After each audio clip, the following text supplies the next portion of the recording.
Good morning. Standard six हम लोग part 15 प्रदूषण का राक्षस पढ़ रहे हैं और आप लोगों ने देखा किस तरह इस राक्षस को हम लोग स्वयं निमंत्रण दिए हैं हमारे घर आने का, हमारे देश में आने का, हमारे वातावरण को प्रदूषित करने का निमंत्रण स्वयं मनुष्य ने ही इसे दिया है।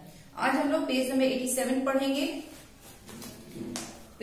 इसके अतिरिक्त वायु प्रदूषण के कई अन्य कारण भी हैं। कल कारखाने धुआं उगल रहे हैं, वाहनों की निरंतर बढ़ती संख्या वायु को दूषित कर रही है। इसके कारण सांस के रोग निरंतर बढ़ रहे हैं। इसके अतिरिक्त कैंसर, हृदय रोग, रक्तचाप, दमा आदि विभिन्न रोग हो रहे हैं। आप लोग देख रहे होंगे न्यूज चैनल पर आ रहा है कि दिल्ली और हरियाणा, राजस्थान, इन सभी जगहों पर प्रदूषण को देखते हुए वहां की सरकार ने इस बार दीपावली पर पटाखों की बैन कर दी है।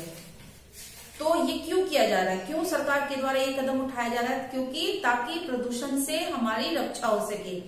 पूरी तरह से दिल्ली प्रदूषण से भरा हुआ है, जिसके कारण अनेकों बीमारियों को निमंत्रण दिया जा रहा है। तो प्रदूषण के जो वायु प्रदूषण होता है, इससे वायु प्रदूषित हो जाती है। जरूरी नहीं है कि इसका रीजन सिर्फ एक है। बड़े बड़े कल कारखाने लगते हैं, उनका धुआं भी वायुमंडल में मिल जाता है। साथ ही साथ ढेर सारे वाहन चल रहे हैं। गाड़ियों के कारण, गाड़ियों के धुएं से भी वातावरण क्या होता है, प्रदूषित हो जा रहा है, और जिसके कारण अनेक रोग उत्पन्न हो रहे हैं। हृदय रोग, रक्तचाप, फिर सांस लेने में प्रॉब्लम, दमा जिसको बोलते हैं, इन सभी रोगों से लोग जो है ग्रसित हो रहे हैं। प्रदूषण रोकने के लिए सभी अपना सहयोग दे सकते हैं। ना तो स्वयं गंदगी फैलाए, ना दूसरों को फैलाने दें। अपने आसपास की नालियों को साफ रखें, खुले में मल मूत्र त्याग ना करें। अधिक से अधिक वृक्ष लगाकर वातावरण को हरा भरा बनाएं। केंद्रीय तथा राज्य सरकारें अनेक वृक्षारोपण कार्यक्रम चलाती है, पर यह हमारे लिए सक्रिय सहयोग के बिना सफल होना संभव नहीं है। चिपको आंदोलन इसका एक सजीव उदाहरण है। चिपको आंदोलन के अनुसार जैसे ही किसी ठेकेदार के आदमी वृक्ष काटने आते हैं, तो इस आंदोलन के कार्यकर्ता वृक्ष से चिपक जाते हैं और उसे काटने से बचा लेते हैं। तो प्रदूषण फैलाने का सबसे अहम जिम्मा मनुष्य ही निभाता है। जगह जगह कूड़ा कचरा फेंक करके, जगह जगह गंदगी फैला करके हम लोग प्रदूषण को आमंत्रण देते हैं। तो सबसे पहले इसे खत्म करने का दायित्व भी मनुष्य को ही उठाना होगा। हम अपने आसपास, अपने पास पड़ोस, अपने घर को साफ सुथरा रखें। आपने देखा होगा कि नरेंद्र मोदी जी ने स्वच्छ भारत अभियान चलाया था, जिसके तहत हमेशा वो लोगों को प्रेरित करते रहते हैं कि आप स्वयं स्वच्छ रहें और अपने आसपास को स्वच्छ रखें। अगर आप स्वच्छ रखेंगे, आपका आसपास स्वच्छ रखेगा, तो हमारा वातावरण भी स्वच्छ हो जाएगा। अभी आप लोगों ने देखा कि लॉकडाउन चल रही थी। लॉकडाउन में व्हीकल चलना बंद हो चुका था, एक भी गाड़ियां नहीं चलती। इसके कारण प्रदूषण जो था वो मैक्सिमम 99% कम हो गए थे, है ना। कितनी अच्छी हवा चलती थी, गंगा का पानी कितना चमकीला दिख रहा था। तो ये किस लिए? क्योंकि हम लोगों ने लॉकडाउन के चलते कुछ दिनों तक प्रदूषण को क्या किए, निमंत्रण नहीं दिए, उनको हम लोग अपने से दूर रखे। अधिक से अधिक हम लोगों को क्या करना चाहिए, प्रदूषण को रोकने के लिए हमें अधिक से अधिक वृक्ष लगाने चाहिए, ना कि उसे काटना चाहिए। तो कोशिश करिए कि अपने बर्थडे में, अगर आपके घर में स्पेस है, तो अपने जन्मदिन पे एक पौधा लगाएं। और हर व्यक्ति, अगर घर में 6 आदमी तो 6 पौधा, और हर व्यक्ति अपने पौधे की जिम्मेदारी उठाए कि इस पौधे की जिम्मेदारी मुझे करनी है, इसकी देखभाल मुझे करनी है। तो इस तरह अगर हिंदुस्तान के सभी लोग ये कदम उठाएंगे, तो हम प्रदूषण को क्या करेंगे, अपने से दूर भगा देंगे। इसका एक उदाहरण है चिपको आंदोलन। आप लोगों ने देखा होगा कि किस तरह चिपको आंदोलन में लोग क्या करती थी, इसके लिए महिलाएं सबसे आगे आ गई। और इसमें क्या करती थी कि जब कोई ठेकेदार जंगल को काटने के लिए आता था, तो ये महिलाएं क्या करती थी, पेड़ से चिपक जाती थी उसका विरोध करती थी और पेड़ को काटने से रोकती थी। प्रदूषण पर विराम लगाने के लिए जनसंख्या पर भी काबू रखना अनिवार्य है। आज भारत की जनसंख्या 1 अरब 30 करोड़ के आंकड़े को पार कर गई है। इस बढ़ती हुई आबादी की अन्न, जल, फल, आवास, वस्त्र आदि की आवश्यकताओं की पूर्ति के लिए विभिन्न सामग्री और पर्याप्त भूमि का होना आवश्यक है। इसके लिए वनों को अंधाधुंध काटा जा रहा है। जनसंख्या पर नियंत्रण से प्रदूषण की समस्या काफी हद तक सुलझ जाएगी। सबसे बड़ा कारण है प्रदूषण का बढ़ती हुई जनसंख्या। जिस रफ्तार से हमारे देश की जनसंख्या बढ़ रही है, जिस पर हम लोग नियंत्रण नहीं कर पा रहे हैं, तो उस बढ़ती हुई जनसंख्या को देखते हुए एक डर है कि एक दिन हमसे पूरा का पूरा जंगल हमसे अलग हो जाएगा, सारा का सारा पेड़ हमसे जुदा हो जाएगा और हम लोग अपनी पूरी जिंदगी हमने अपने आने वाली पीढ़ी को, जो हमारे आने वाली जो पीढ़ी है, उसको हम लोग प्रदूषण में जीने के लिए मजबूर कर देंगे। तो सबसे पहले हमें जनसंख्या पर नियंत्रण करना जरूरी है, तभी हम प्रदूषण से अपने आने वाली जनरेशन को हम बचा सकते हैं। आइए अब हम जल प्रदूषण की समस्या पर विचार करें।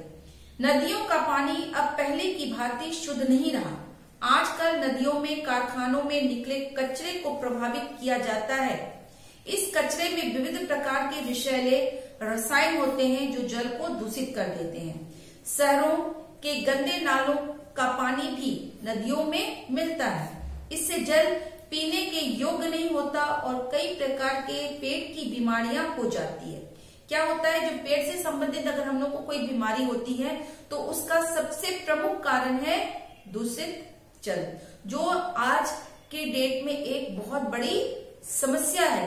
जगह जगह आप लोग देखते होंगे कारखाने, बड़े बड़े कारखाने लगाए गए हैं और उन कारखानों का विषैला पानी गंगा में डाल दिया जाए, समुद्रों के साथ जोड़ दिया जाता है और वही पानी जब हम लोग उसका सेवन करते हैं तो हमें विभिन्न रोगों का सामना करना पड़ता है।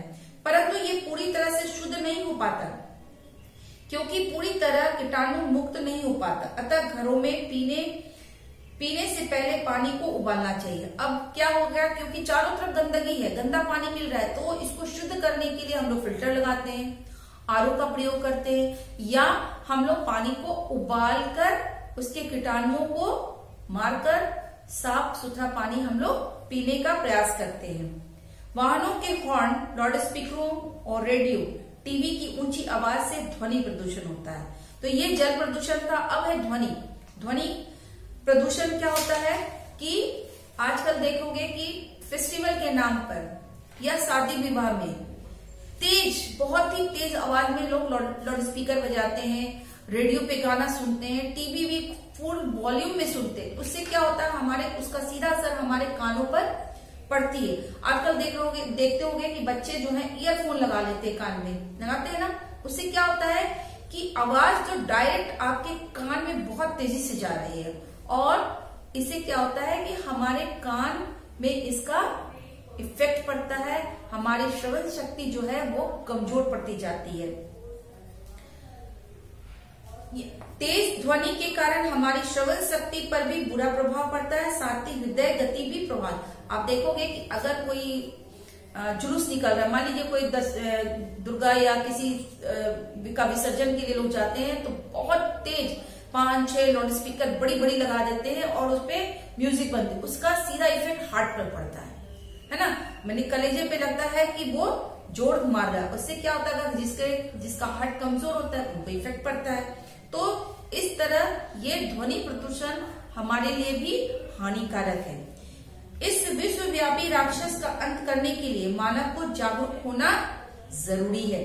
हमारा देश विकासशील और औद्योगिक दिशा में तेजी से बढ़ रहा है, अतः प्रदूषण के बढ़ते खतरे पर प्रभावी ढंग से नियंत्रण पाना अति आवश्यक हो गया है। इसके लिए जरूरी है कि हम सब मिलकर के इस समस्या से निजात पाने का प्रयत्न करें। तो आपने देखा कि किस तरह यह विश्वव्यापी राक्षस, मीन्स पूरे विश्व में ये राक्षस अपने पंख को फैला चुका है और इसके पंख को कतरने के लिए या तोड़ने के लिए, हटाने के लिए हमें एकजुट होना बहुत जरूरी है। और ये तभी संभव है जब हमारे अंदर जागरूकता आएगी। स्वच्छ भारत बनाने की जागरूकता हमारे अंदर आएगी, तभी हम लोग इस काम को सही ढंग से मिलजुल कर सकते हैं। तो स्टूडेंट, आज से और आप लोग कोशिश कीजिए कि आप अपने आस पड़ोस में बेवजह अपने आस पड़ोस को गंदा ना करें, स्वच्छ रखें, अपने घरों में साफ सफाई रखें और कोशिश ये कीजिए कि कम से कम एक पौधा अपने जन्मदिन के अवसर पर एक पौधा अवश्य लगाएं, ताकि वो एक पौधा आपके आने वाली पीढ़ी के लिए वरदान साबित हो। स्टूडेंट्स, यहाँ पर मैंने एक ऑब्जेक्टिव मैंने किया है, तो सही विकल्प पर सही का निशान लगाना है। प्रदूषण कितने प्रकार के होते हैं, तो आपकी बुक में दिया हुआ है वायु प्रदूषण, जल प्रदूषण, ध्वनि प्रदूषण, तो तीनों हो गया आपके इसमें। शुद्ध वायु में ऑक्सीजन कितना प्रतिशत होता है, तो 20.95% होता है ऑक्सीजन। पौधों का कौन सा हिस्सा सांस लेने में मदद करता है, पत्तियां। ध्वनि प्रदूषण से हमारी कौन सी शक्ति प्रभावित होती है, अभी तुरंत मैंने बताया आपको, श्रवण शक्ति में कान। प्रदूषण की बढ़ती समस्या में कौन सा चक्र डगमगा रहा है, मौसम का चक्र जो है अब डगमगा रहा है। तो ये आप लोग अपनी होमवर्क कॉपी में कर लीजिएगा। Thank you.